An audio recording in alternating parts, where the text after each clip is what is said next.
Hi friends, நான் உங்கள் நண்பன் குட்டி. காலையில் ஒரு 8 மணிக்கெல்லாம் டிஃபன் சாப்பிட்லான்னு ஒரு கடைக்கு போயிருந்தேன். அப்படியே அந்த கல்லில் தண்ணி ஊற்றி அப்படியே தொடப்பத்தால் தள்ளிட்டு அந்த மாவு எடுத்து அந்த கட்டை தோசை, அதாவது கல் தோசைன்னு சொல்லுவாங்க. இந்த தோசை ஊற்றுற கலை கூட அந்த மாஸ்டர் கையில் தான் இருக்குது.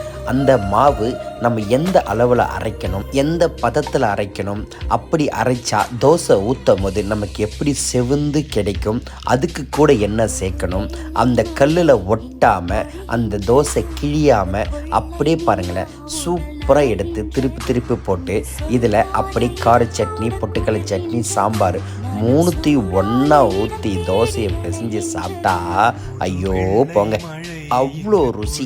இங்கே நான் கூடயே ஒரு ஆஃப் ஆயில் சொல்லியிருந்தேன்.